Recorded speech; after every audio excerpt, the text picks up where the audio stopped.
అసలు BJP party ఎలా మొదలైంది? స్వతంత్ర భారతదేశాన్ని 40 సంవత్సరాల పాటు సింగిల్ హ్యాండెడ్ గా రూల్ చేసిన కాంగ్రెస్ పార్టీకి వ్యతిరేకంగా ఒక బలమైన పార్టీగా ఎదిగి ఈ రోజు ఆల్ ఇండియాలోనే కాదు ప్రపంచంలోనే అతిపెద్ద పొలిటికల్ పార్టీగా ఎలా ఏర్పడింది? బీజేపీ పార్టీ ఎలా ఏర్పడింది? దీనికి పునాదులు ఎవరు వేశారో ఈ వీడియోలో తెలుసుకుందాం. భారతీయ జనతా పార్టీ 1980లోనే ఏర్పడినప్పటికీ మొదట ఈ పార్టీ పునాదులు మాత్రం 1951లోనే పడ్డాయి. అదే భారతీయ జనసంఘ్. దీన్ని 1951 సంవత్సరంలో శ్యామ్ శాస్త్రి ముఖర్జీ అనే వ్యక్తి స్థాపించారు. స్వతంత్రం ఏర్పడిన తర్వాత 1952 మొదటి సార్వత్రిక ఎన్నికల్లో కాంగ్రెస్ పార్టీకి 364 సీట్లు వస్తే భారతీయ జనసంఘకి కేవలం 3 సీట్లు మాత్రమే వచ్చాయి. 1975 సంవత్సరంలో ఇందిరాగాంధీ నేషనల్ ఎమర్జెన్సీ విధించే సమయంలో కాంగ్రెస్ పార్టీని అధికార గద్దె నుండి దింపాలని అనేక పార్టీలు ఎదురు చూస్తున్నాయి. అనేక పార్టీల్లో ఒకటి బీజేపీ. 1977 సంవత్సరంలో నేషనల్ ఎమర్జెన్సీని ఎత్తివేశాక దేశంలో ఉన్న అనేక రాజకీయ పార్టీలు ఒక నిర్ణయాన్ని తీసుకున్నారు. అనేక పార్టీలు వేరువేరుగా పోటీ చేస్తే కాంగ్రెస్ పార్టీని ఎదుర్కోవడం కష్టమని అనుకున్నారు. 1977 ఎమర్జెన్సీ తర్వాత కాంగ్రెస్ పై అనేక విమర్శలు వచ్చాయి. అలాగే కాంగ్రెస్ ని ఢీకొట్టడానికి మంచి అవకాశం అని దేశంలో ఉన్న చిన్న పార్టీలు అయినా అనేక చిన్న పార్టీలు అన్ని ఒకటిగా కలిసిపోయి కాంగ్రెస్ కి వ్యతిరేకంగా 1977లో ఒక బలమైన పార్టీగా మార్చారు. Political party Janata party. అలాగే 1977 జనరల్ ఎలక్షన్ లో జనతా పార్టీ అనుకున్నట్టే కాంగ్రెస్ కి ఒక బలమైన పోటీ ఇచ్చింది. దేశంలో 544 ఎంపీ నియోజకవర్గంలో కాంగ్రెస్ పార్టీ 144 స్థానాల్లో గెలిస్తే జనతా పార్టీ ఏకంగా 295 స్థానాలకు గెలిచి గవర్నమెంట్ ని ఫామ్ చేసింది. భారతదేశానికి స్వతంత్రం ఏర్పడినప్పటి నుండి కాంగ్రెస్ పార్టీని ఓడించిన మొట్టమొదటి పార్టీగా జనతా పార్టీ రికార్డు సృష్టించింది. కానీ 1977 సంవత్సరంలో కాంగ్రెస్ పార్టీని ఓడించడానికి దేశంలో ఉన్న ఇతర చిన్న పార్టీలు కలిసాయి. కానీ ప్రతి పొలిటికల్ పార్టీకి ఒక సిద్ధాంతం ఉంటుంది.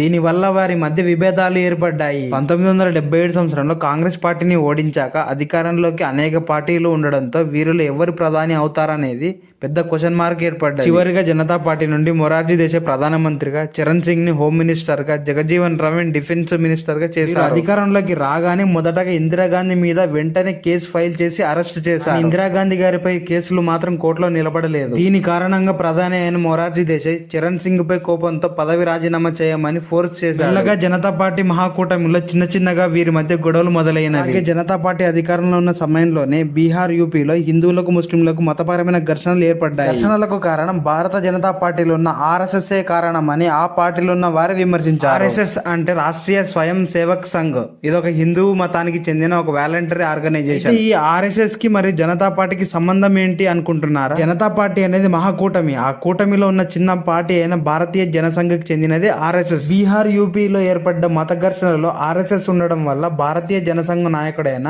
అటల్ బిహారీ వాజ్పేయి, ఎల్కే అద్వానీకి మహాకూటమైన జనతా పార్టీలో ఉన్న ముఖ్య నాయకులు వీరికి 2 కండిషన్లు పెట్టారు. ఒకటి, ఆర్ఎస్ఎస్ నుండి బయటికి రావాలి, లేదా జనతా పార్టీ నుండి బయటికి వెళ్ళాలి. దీని వల్ల 1979 సంవత్సరంలో ఆర్ఎస్ఎస్ నాయకులు జనతా పార్టీ నుండి వీడిపోయి బయటకు వచ్చారు. ఎందుకంటే ప్రతి పార్టీకి ఒక సిద్ధాంతం, విధి విధానాలు ఉంటాయి. దీని వల్ల వీరు బయటకు వచ్చారు. జనతా పార్టీ వివిధ పార్టీల ద్వారా ఏర్పడిన వీరి విధి విధానాలు మరియు సిద్ధాంతాలు వేరుగా ఉండడం వల్ల 1979లో వీరి మధ్య గొడవలు వచ్చి చివరికి ముక్కలుగా విడిపోయారు. విడిపోయి ముక్కలుగా ఏర్పడిన పార్టీల నుండి చివరికి భారతీయ జనసంఘం నుండి బీజేపీ ఏర్పడింది. దానికి అటల్ బిహారీ వాజ్పేయి గారు మరియు ఎల్కే అద్వానీ గారు బీజేపీ పార్టీకి ప్రాణం పోశారు. బీజేపీ పార్టీకి మొదటగా అటల్ బిహారీ వాజ్పేయి గారు ప్రెసిడెంట్ గా ఉండేవారు. ఇతడు బీజేపీ పార్టీకి 2 కొత్త సిద్ధాంతాలు తీసుకొచ్చాడు. రూల్ నెంబర్ 1, బీజేపీ పార్టీలోకి ఆర్ఎస్ఎస్ చెందిన వ్యక్తులు మాత్రమే కాకుండా ఆర్ఎస్ఎస్ కి సంబంధం లేకున్న వారిని కూడా మెంబర్స్ గా ఉంటారు. రూల్ నెంబర్ 2, బీజేపీ అనేది భారత జనసంఘం మాదిరిగా కంప్లీట్ గా హిందువులు మాత్రమే కాకుండా అన్ని మతాలను సపోర్ట్ చేసే విధంగా ఉంటుంది. అలాగే అన్ని మతాలను సమానంగా చూస్తూ సెక్యులరిజం తో పాటు గాంధీ ఉపయోగించే సోషలిజం కూడా ఫాలో అవుతుంది. 2 విధానాలను బేస్ చేసుకుని బీజేపీ మొట్టమొదటిసారిగా 1984 ఎలక్షన్ లో పోటీ చేసింది. కానీ బీజేపీ పార్టీ దారుణంగా ఓడిపోయింది. దీనికి రీజన్ ఏమిటంటే బీజేపీ పార్టీ స్థాపించినప్పుడు మొత్తానికి హిందుతత్వ పార్టీగా చూశారు. బీజేపీ అనేది హిందువులకు మాత్రమే వర్తిస్తుంది, ఇది మతతత్వ పార్టీ అని భావించారు. అందుకే 1984 ఎలక్షన్ లో ఘోరంగా ఓడిపోయింది. అలాగే ఇందిరాగాంధీని దారుణంగా కాల్చి చంపేశారు. దీనివల్ల అదే సమయంలో కాంగ్రెస్ పార్టీపై సింపతి పెరిగింది. 1984 ఎలక్షన్ లో కాంగ్రెస్ పార్టీ 404 సీట్లు గెలిచి భారీ మెజారిటీతో గవర్నమెంట్ ఫామ్ చేసింది. ఈ ఎలక్షన్ లో బీజేపీ మాత్రం కేవలం 2 సీట్లు మాత్రమే వచ్చాయి.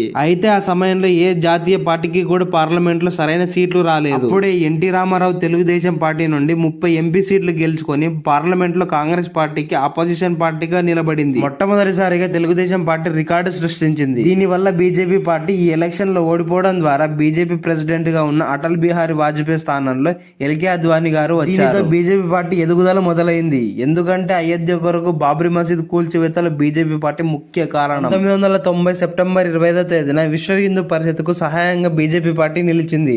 బీజేపీ పార్టీ అధ్యక్షుడైన ఎల్కే అద్వానీ ఉత్తర భారతదేశం అంతా రథయాత్ర ప్రారంభించాడు. దీనివల్ల ఆర్ఎస్ఎస్ మరియు విశ్వ హిందూ పరిషత్ పేరు దేశమంతటా బీజేపీ పార్టీకి పేరు తెచ్చిపెట్టింది. తర్వాత 1989 ఎలక్షన్ లో బీజేపీ పార్టీ పార్లమెంట్ లో 85కు పైగా ఎంపీ సీట్లు గెలుచుకుంది. ఎల్కే అద్వానీ గారు అయోధ్య మందిరం కొరకు చేసిన రథయాత్ర కారణంగా 1992 డిసెంబర్ 6వ తేదీన విశ్వ హిందూ పరిషత్కు సహాయంగా బీజేపీ పార్టీ నిలిచి బాబ్రీ మసీద్ కూల్చివేతకు ముఖ్య కారణమైంది. ఒక్కసారిగా దేశంలో ప్రతి హిందూ మనసులు నిలిచిపోయి బీజేపీ పార్టీ దేశమంతటా తెలిసిపోయేలా చేసింది. 1996 ఎలక్షన్ లో బీజేపీ పార్టీ 161 స్థానాలు గెలిచింది. అలాగే కాంగ్రెస్ కు 140 స్థానాలు వచ్చాయి. కాంగ్రెస్ తర్వాత పార్లమెంట్ లో 2వ అతిపెద్ద జాతీయ పార్టీగా నిలిచింది. కానీ 1996 ఎలక్షన్ లో ఏ పార్టీకి కూడా సరైన మెజార్టీ రాలేదు. అంటే దేశంలో ఒక ప్రభుత్వం ఏర్పాటు చేయాలంటే పార్లమెంట్ లో 50% సీట్లు రావాలి. పార్లమెంట్ లో మొత్తం 545 ఎంపీ స్థానాలు ఉన్నాయి. ఏ పార్టీ అయినా అధికారంలోకి రావాలంటే 273 స్థానాలు గెలిచి ఉండాలి. 1996 ఎలక్షన్ లో అన్ని సీట్లు ఎవరికి రాలేదు. 1996లో వాజ్పేయి గారు ప్రధానమంత్రిగా ప్రమాణ స్వీకారం చేశారు. సరైన మెజారిటీ లేక 16 రోజుల్లోనే ప్రభుత్వం పడిపోయింది. ఆయన ప్రధానమంత్రి నుండి దిగిపోయారు. 2 సంవత్సరాల తర్వాత వాజ్పేయి గారు ఒక నిర్ణయానికి వచ్చారు. బీజేపీ పార్టీ సింగిల్ గా పోటీ చేస్తే కాంగ్రెస్ ని ఎదుర్కోలేమని ఒక మహాకూటమిని ఏర్పాటు చేశాడు. అలా ఏర్పడిన మహాకూటమి పేరే ఎన్డీఏ. 1998 ఎలక్షన్ లో బీజేపీ పార్టీ మళ్లీ సోలోగా 182 సీట్లు గెలిచి పార్లమెంట్ లో సింగిల్ లార్జెస్ట్ పొలిటికల్ పార్టీగా నిలిచింది. ఈ మెజారిటీ మాత్రం గవర్నమెంట్ ని ఫామ్ చేయడానికి సరిపోదు. ఎన్డీఏ కూటమి ద్వారా వాజ్పేయి గారు మరోసారి ప్రధానమంత్రిగా ప్రమాణ స్వీకారం చేశారు. అయితే ఇది జరిగిన 1 సంవత్సరానికి జయలలిత గారు ఎన్డీఏ మహాకూటమి నుండి విడిపోయారు. దీనివల్ల వాజ్పేయి గారు మరోసారి